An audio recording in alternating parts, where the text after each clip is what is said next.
Good morning and welcome to Ask the Expert. I'm Joe Taylor. This morning, another in the ongoing series of programs presented by the Northwest Regional Key Program for Quality Early Learning. The program, through the Northwest Institute of Research, oversees a grant from the Office of Child Development and Early Learning at the Pennsylvania Department of Human Services and the Department of Education. The goal of the program is to improve the outcomes for young children as they prepare for school. John Posa is a community partner specialist for the program and he'll be here with us throughout the series. Good morning, John. I understand we have a guest this morning from out west. That's right. She's finished attending a festival, a Sundance festival in Utah, but it's Dr. Judy Cameron, who is a professor of psychiatry and neuroscience at the University of Pittsburgh School of Medicine. Dr. Cameron is a renowned researcher of stress and resilience. She's devoted her career to understanding how stressful experiences interact with genetic factors that can affect cardiovascular, reproductive, and immune functions, as well as anxiety and depression. She's done extensive study on what makes some individuals more sensitive and others more resilient to stress, work that has profound implications for the development of prevention and early intervention programs for physical and mental health. Dr. Cameron has been a member of the MacArthur Foundation Research Network on Early Experience and Brain Development for the past decade, and a member of the National Scientific Council on the Developing Child for the past 6 years.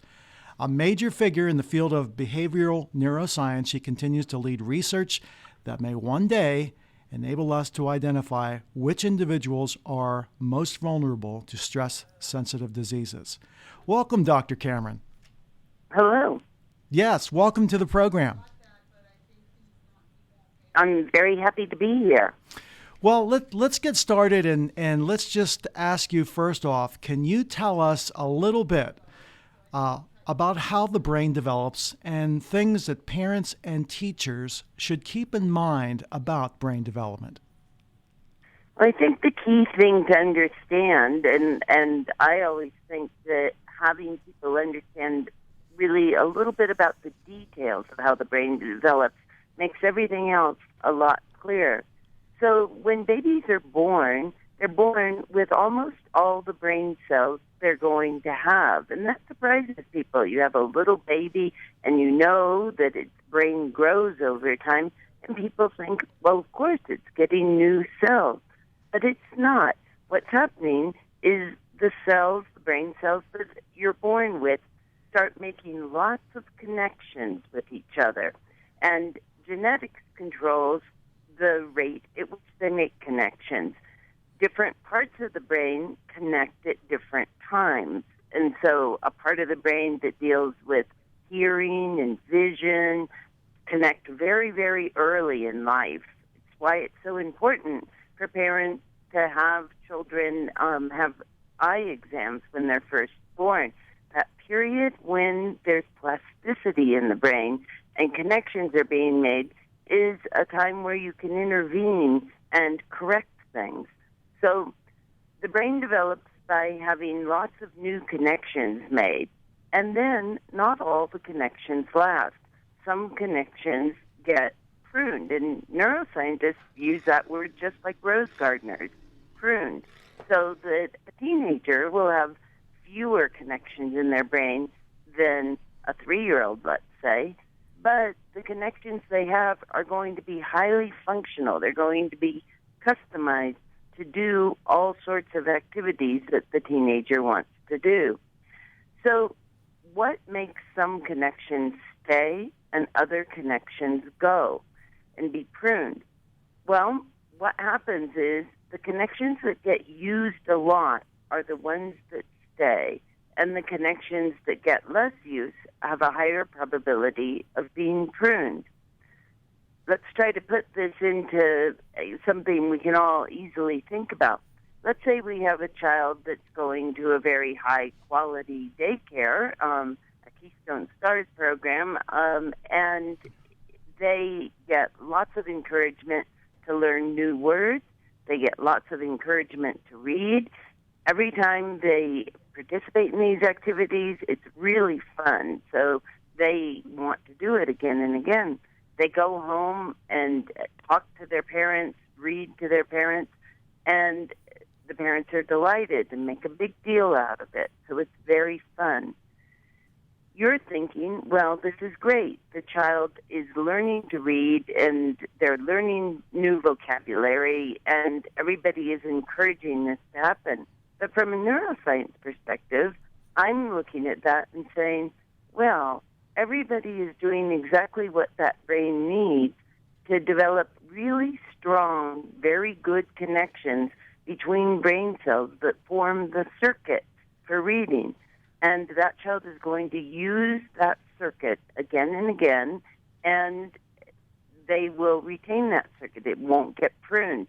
And so all the rest of their life, they're going to have really strong brain circuits for being able to speak and read, and that's going to do them a lot of good in life. So you can see how this, early experience affects the areas of the brain right when they're plastic and developing. Many people think, well, brain development happens mostly in young children. But brain development actually happens over the first 25 years of life.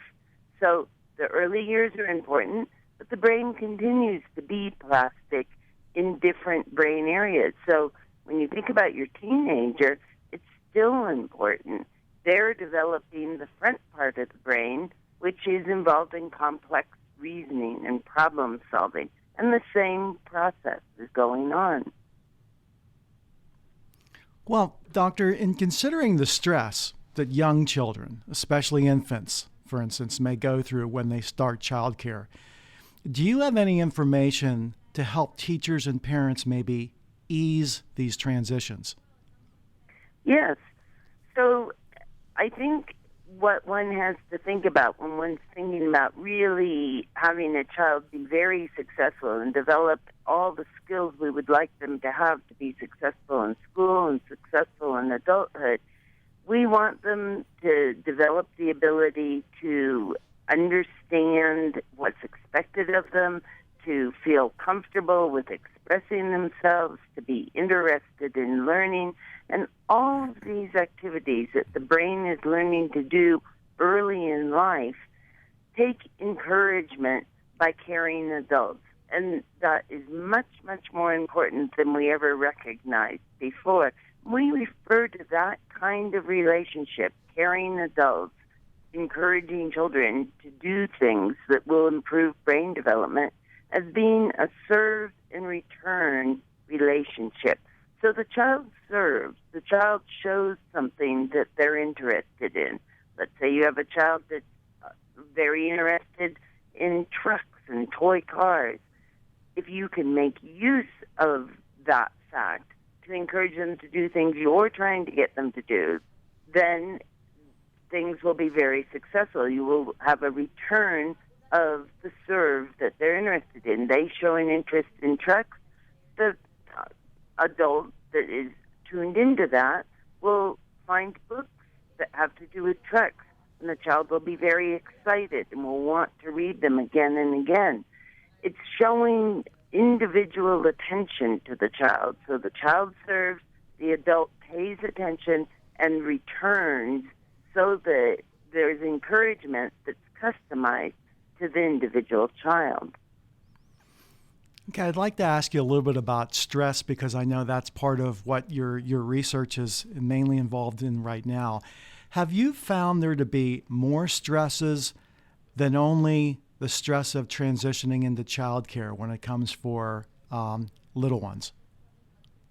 Right. I mean, there are all sorts of stresses that children can experience. And on the National Scientific Council on the Developing Child, we've spent a lot of time, and this is a group of pediatricians, neuroscientists, sociologists, many different types of professionals involved in thinking about brain development. We've thought about stress and really parceled it into three different kinds of stress that children experience. The first kind of stress would be positive stresses. And what we mean by that is a child is encouraged, for instance, when they're maybe a little bit older than what we're talking about here, to study to take a test. Yes, that's stressful, but we think of it as being a very positive stress. A younger child maybe is told rules that they need to follow. They may not exactly want to follow them right then, but there's a clear rationale for the rules. And so they're a little bit stressed, but it's a positive stress. They're learning how to interact with the world, what they need to do to be successful. And we think that having those kinds of stresses will actually encourage positive brain development. So they're positive stresses. Many, many stresses we think about as being tolerable stresses, and lots of things fall into that category. You asked, were there other stresses besides just starting childcare, starting a preschool?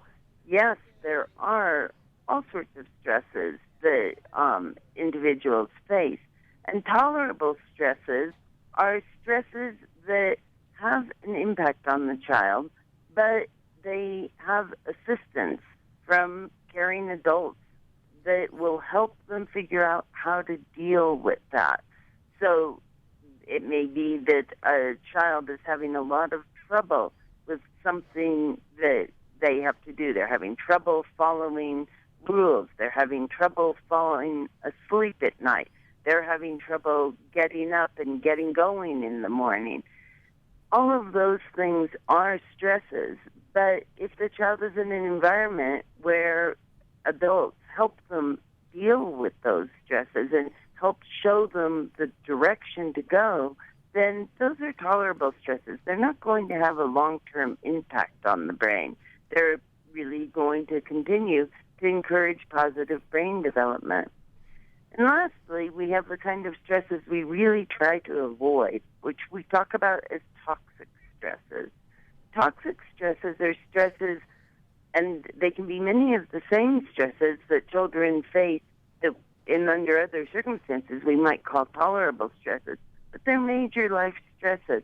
Say the child develops a very difficult illness or is in an accident and has to go to the hospital, has to be separated from the family, and there's a lot of trauma. We would call that a difficult stress. The question is it toxic or is it tolerable? If they're caring adults and the child feels secure and understands what's going to happen, that would be a tolerable stress. It's a bad stress, but it's tolerable. If the child is not given any assistance in thinking about this and they're left on their own and they're frightened and they don't know what's going to happen, that would be a toxic stress. And almost everything you can think of that's a bad stress is going to fall into this category. It can either be tolerable if the child has assistance in learning how to deal with it, or it can be toxic if they don't. Now, situations that lead to toxic stress are often situations where adult is either removed from the situation or has some sort of problem, so they really aren't paying attention to a child. For example, if the child is growing up with one parent and that parent has depression and is so beside themselves and so wrapped up in what's going on in their own life and feeling sad that they pay very little attention to the child, so they cannot give these serve and return experiences to the child. That would be a type of stress that we would think of as being a toxic stress for a child. How do signs of toxic stress manifest themselves in babies and children who are probably not able to communicate verbally? Right. So just like serve and return, where you think an individual child has to serve and show what they're interested in and the adult builds on it, children have many, many different ways of expressing that they're stressed. And so some children will scream and be very difficult and throw temper tantrums. In some ways, that's good because it's easy to recognize and easy to see, and it becomes apparent to lots of people that that child is having an unmet need and needs attention. One important thing to realize is that it doesn't have to be a parent or a relative that provides serve and return relationships. Daycare workers are incredibly important in providing serve and return relationships. So caring adults that are in the presence of the child and can pay attention and help meet the needs of the child are what you really care exists. Other children, though, have a more difficult way of reacting to stress. They withdraw and they get very quiet. That's harder to recognize, and people around think, oh, well, the child is okay. But the child's not okay. They're very withdrawn. They're not paying attention to the world around them. They are thinking about things, but many times they're in a panicked state. Really important to pay attention to those children too. And so from a daycare perspective, what you want is you want to have individual attention to children and try to get them engaged and doing the types of things that are really going to help their brain development, recognizing that some children can deal with stress by acting out and other children can deal with stress by withdrawing. Two questions in one regarding toxic stress.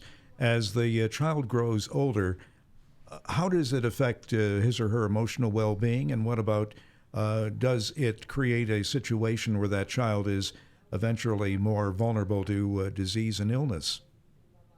Well, you're exactly right. It does both of these things. And so toxic stress that children are not having help dealing with is something that needs a lot of attention paid to it, because children that experience toxic stress, and now that our listeners are getting some neuroscience learning, we can actually think through how would this have a long-term effect.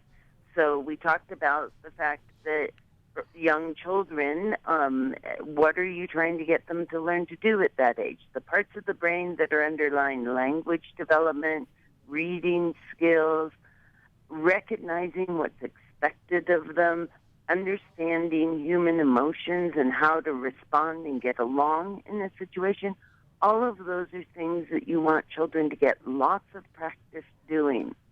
Let's say you have a child whose basic needs are not being met. They are very hungry and nobody's paying attention to them and making sure that they get fed. Their brain is going to develop. They're going to send processes from brain cells out and connect to other brain cells. But what they're going to be doing a lot of the time is thinking about, how do I get fed? How am I going to deal with this hunger? They're using those circuits over and over again. That's good. That's going to be a life survival skill that they're going to need. And they're going to be good at coming up with strategies for getting fed. But in the long run, they're less likely to do well in school because they didn't spend as much time with language development and reading skills. So the processes of brain development go on, but unless the skills that they will need later on are being developed, they won't develop strong neural circuits for those skills. Something else happens with stress, too. When individuals are stressed, young children and adults, they release a number of neurotransmitters, chemicals, by which brain cells talk to each other that are stress-related, and hormones that are stress-related. And those stress-related chemicals in the body can weaken some of the neural connections that you're trying to build during that time. So the child ends up in a situation where they don't have strong skills for things they're going to need later in life. They also are more likely to be susceptible to stress-related diseases, like stress-related immune impairment. They're going to get sick more often. Stress-related psychological problems. They're going to be more prone to anxiety, to depression, more sensitive to things like drug abuse as they get older. So untaken care of toxic stress is something that's going to have a negative impact. And it's really important in our daycare system that we try to recognize when children are stressed and do something about it. As far as doing something, what kind of activities can be used to help a child cope with everyday stress? And specifically, are there any particular play activities that you would encourage? Right. There are a number of play activities that are very, very important. So, although many times the public says, well, what do I need to teach my child? Thinking they need to teach their child some sort of cognitive skill. Would it help if they learned early math? Would it help if we taught them specific things? What's needed much more than that is learning to pay attention. So when an adult or another individual says something, the child learns that they should wait and pay attention. And then when it is expected that they'll respond, that they do respond. So we're learning the give and take of social interaction. That's incredibly important. You can imagine when children get to school that a child who hasn't learned to pay attention, doesn't understand that there are social rules, doesn't know how to interact with other individuals, is going to have a much worse time in absolutely everything. So with young children, play activities that encourage those skills, taking turns, understanding what somebody else is expecting, participating when you're expected to participate. There are many, many games that will do this. Those are very, very valuable. Now, through our Keystone Stars Continuous Quality Improvement Program, obviously we work with child care providers and preschools on transitioning to school, which is very important. Are there areas that we may be missing, and whether they are child and family specific, or classroom activities? I think that the system that we have in Pennsylvania is a very strong system, but I think that educating those that work in the system about how important it is to learn the basic social communication skills and skills that we refer to as executive function, the ability of the brain to understand the situation the child is in and to be very cognizant of what are social interactions that would be expected and behaviors that would be expected is very important. Sometimes we get distracted and think, oh, we need to teach more specific cognitive skills. It is good and important to recognize that the early years in life are when language skills are very strongly developed and reading skills are very strongly developed.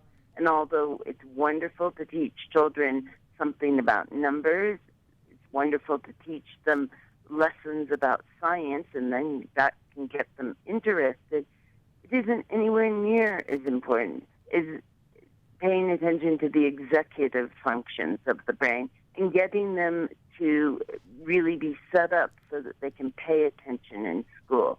So I think if there was one message one would want to send is those kinds of skills are very, very important at an early age and deserve lots of attention from our daycare workers, from our preschool teachers. Well, Dr. Cameron, our 25 minutes has gone so quickly, and it's been a fascinating discussion. And I wish you all the luck in your research. And thank you. Thank you so much for being on our program this morning. Thank you. Really my pleasure. And that's our program for today. We'll be back in 2 weeks at the same time. In the meantime, you can go online to learn more at papromiseforchildren.com. If you have questions, please email them to questions@nwrikey.org. For John Posa and the Northwest Regional Key Program for Quality Early Learning, I'm Joe Taylor. Thank you for listening, and have a great day.